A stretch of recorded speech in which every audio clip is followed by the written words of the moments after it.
Vamos falar um pouco de NOM. Quando esse nome fala NOM, a gente tem medo do canal cair, já começam umas notinhas lá no vídeo. Provavelmente eu acho, já deu uma notinha da já Wikipedia. deu uma notinha de rodapé lá. E eu acho isso lamentável, porque a nova ordem mundial a gente já teve várias na história. O queda do Império Romano gerou uma nova mundial, o Renascimento gerou uma nova ordem mundial. É sempre assim, presidentes já falaram de nova ordem mundial. Eu não sei porquê. Isso aí fica ligado à teoria da conspiração, que vai ter pessoas trancadas numa sala, bolando um novo mundo e tal. Você podia comentar sobre isso? Antes do senhor comentar, professor Alexandre, só reforçando que esses livros do professor Alexandre do novo selo que acaba de ser lançado, estão todos com a promoção de Black Friday e o link tá na descrição. Então, acho que a gente pode começar assim. Eu nunca gostei muito dessa expressão teoria da conspiração, né? Quem me conhece sabe que eu sempre evitei isso, embora eu saiba que quando a gente fala em internet, você usa termos que as pessoas procurem, né? E eu sei que as pessoas procuram por isso. Mas ao longo desses anos todos aí, sendo chamado de teórico da conspiração, o que eu percebi? Que quando a gente usa essa expressão teoria, né, da conspiração, ela acaba atraindo aquelas pessoas que já sabem mais ou menos do que você está falando. Ah, tá. Não atrai um público novo. Não atrai um público novo, porque o público novo é justamente aquele cara que é refratário a um discurso diferente do que ele está acostumado, seja educacional, seja da mídia, né? Então, quando você fala em alguma coisa que ele não está acostumado a ver no programa da Fátima Bernardes, o cara já acha que é teoria da conspiração, né? E ele já evita. Então, se você usa essa expressão, você atrai só aqueles que sabem que isso não é uma teoria da conspiração. Entendeu? Entendi. Eu acho que ele acaba sendo inútil. E como a gente hoje é perseguido por esses algoritmos, a gente ainda acaba sendo prejudicado quando usa essa expressão, né? Qual outra expressão nós poderíamos usar? Eu cada vez fui mudando um pouco para evitar, né? Eu acho isso horrível, porque a gente fica patrulhando a linguagem para não cair em shadowban, para não ser desmonetizado, e hoje em dia para não ser processado, né? Depende do que você fala, você pode ser processado, porque a partir do momento que existe dano moral coletivo, cara, tudo pode ofender alguém, cara. Entendeu? E o cara acha que aquilo é um dano moral, e se tiver um juiz que concorda, acabou, né? Eu já vi exemplos de tudo. Em todas as áreas, alguém pagar uma multa, ou ser processado, ou ficar apenas sendo aquela enchição de saco, né?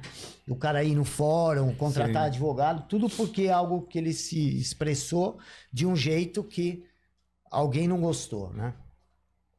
Então, eu acho que eu uso a expressão nova ordem mundial ainda como um conjunto de coisas que tem entre elas a ideia de um governo global, né? De uma autoridade, né? De uma governança global antes de um governo de fato, né? Que é mais ou menos o que está gradualmente se instalando, né? Os organismos internacionais cada vez com mais poder, né? Avançando e embora algumas coisas pareçam até não estar caminhando para essa centralização, o que eu acho que faz com que isso continue andando da mesma forma é porque, embora possam ser iniciativas desconectadas de um plano maior, elas contêm uma mentalidade de governança global. Dá alguns exemplos. Por exemplo, alguém fala, eu estou criando aqui uma ONG que não tem nada a ver com a ONU, mas ela obedece à mentalidade da ONU, né? Então a gente vê que se surgem assim organismos ou mesmo movimentos, pensamentos que parecem divergir dessa ideia centralizadora, mas na verdade ela obedece à mesma coisa, às mesmas regras, né? Você veja que as legislações, embora não sejam embora elas continuem sendo legislações locais, elas são todas iguais. Você veja, a ideia de regulamentação de redes sociais. Todos os países do mundo defendem a mesma coisa. As lideranças políticas dos países europeus, da União Europeia, de praticamente toda a mídia mainstream, da classe artística, todo mundo fala. Então, quer dizer, eles não precisam estar unidos para ser uma iniciativa, né? Então, eu uso a nova ordem mundial nesse contexto, né? E quando que esse termo começou a ser usado na história? Assim, já tinha sido usado, né? Como o Marcelo falou, toda vez que muda uma ordem, assim, né? Pode ser que usavam sinônimos e tal. Mas o H.G. Wells escreve um livro que chama New World Order, né? E, na verdade, era um livro... Era um plano mesmo, né? Que depois ele vai escrever Conspiração Aberta, né? Esse livro aí dele é obrigatório ler para quem quer entender muito disso. E a expressão Nova Ordem Mundial depois vai voltar a ser muito usada... se não me engano, o Roosevelt usou isso, no contexto lá do final da Segunda Guerra assim, Mundial. A Comissão Trilateral usou bastante isso, o Henry Kissinger, né? Aí ela fica um intervalo, assim, que acho que é aquela coisa de fim da Guerra Fria, que ainda estava, né? Aí, em 2001... ou 2000, tem um discurso chamado Nova Ordem Mundial, que é um discurso do George Bush, quando ele era presidente, o pai. Então é antes. Então é antes, é 92, 91, 92. Desculpa, é 90. O filho é que vai ser depois de 2000, no 11 de setembro até, né? Então, e quando ele faz... exatamente, foi em 90, porque então, 11 anos certinho, foi num dia 11 de setembro. Esse discurso... Foi 11 de setembro de 1990? Foi num dia 11 de setembro, 11 anos certinho. Mas é só coincidência? As pessoas que ficam fazendo conta aí, né? Eu nunca descarto, ok? Essa questão de simbologia. O fato da gente não acreditar não implica que os caras não acreditem, né? Nessas coisas, sei lá.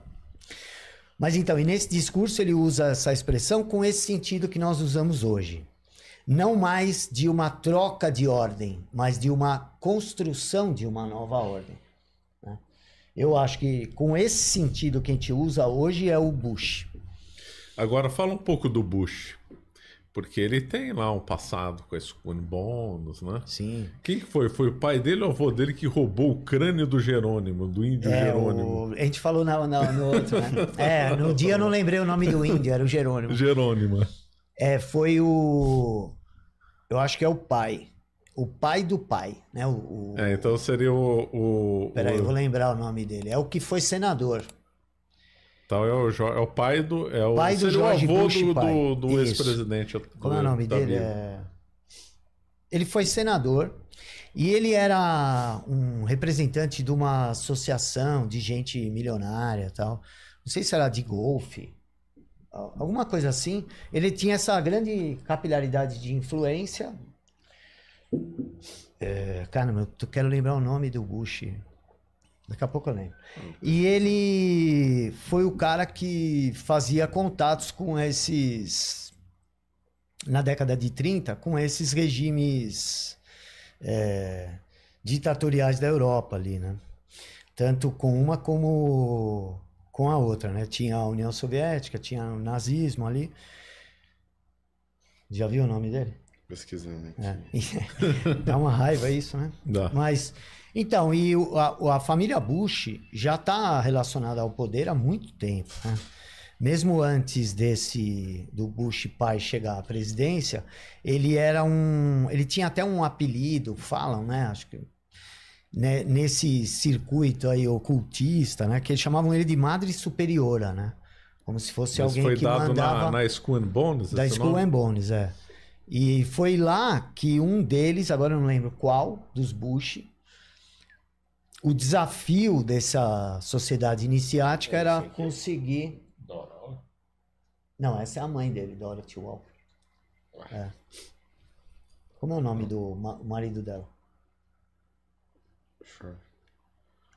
É só colocar George Bush, aí vai o pai aparecer. Dele lá, né? Então, eu acho que é a primeira vez que aparece um Bush, eu fico, às vezes, seguindo aquele negócio de genealogia, né? Tem um site bem legal sobre isso. E você pode ir subindo até onde essas famílias fizeram a árvore genealógica, né? E eu busquei e tinha uma Bush. Achei aqui. Eu não sei se ela é Prescott Bush, lembrei. Tá só certo. Né? Pô, só porque você achou. Eu falei antes de olhar. Hein? Falou antes de olhar, verdade. Tá bom, olhar, venceu. E tinha uma Bush. Agora eu não lembro se ela foi casar. Acho que é a segunda esposa do Abraham Lincoln. Acho que ficou viúvo, não é? Acho que é o Abraham Lincoln ou é o George Washington? Acho que é o Abraham Lincoln.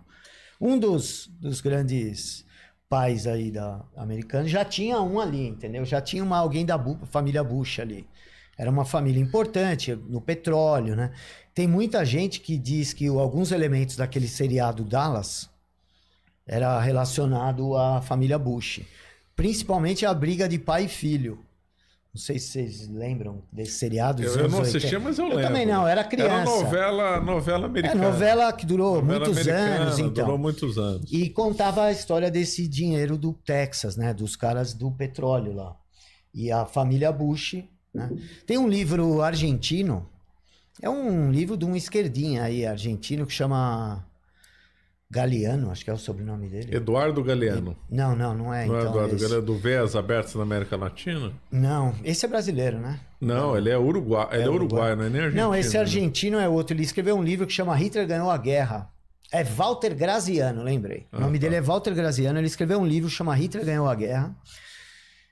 Eu não sei. Ele põe umas referências lá, umas fontes. Esse cara diz que a família Bush estava diretamente relacionada ao ópio no Afeganistão, entendeu? Ele fala os lugares onde isso vinha do Afeganistão e todo o problema ali com o Talibã foi exatamente porque o Talibã foi lá e meteu fogo na plantação de ópio, né? Então você imagina, né? O negócio mais caro que existe é aquilo, né? Acho que poucas coisas são mais caras do que o ópio. O ópio sempre deu dinheiro lá no Oriente. A Inglaterra dominava o comércio do ópio. Sim. Dizem que o Franklin Roosevelt também tinha negócio do ópio lá na China, né? E hoje a Big Pharma continua não podemos falar dominando daí. aquilo. Só isso aí. Então, é difícil você pegar alguma dessas famílias assim, com as dinastias, né, americanas relacionadas ao poder. Esse é o verdadeiro deep state, né? Você vê que os caras, mesmo não estando no poder, você vê, o cara sai do cargo, mas ele continua ali, né? Você acaba de assistir um corte do Caravelas Podcast. Na tela está aparecendo o episódio completo e outro corte. Muito obrigado pela atenção.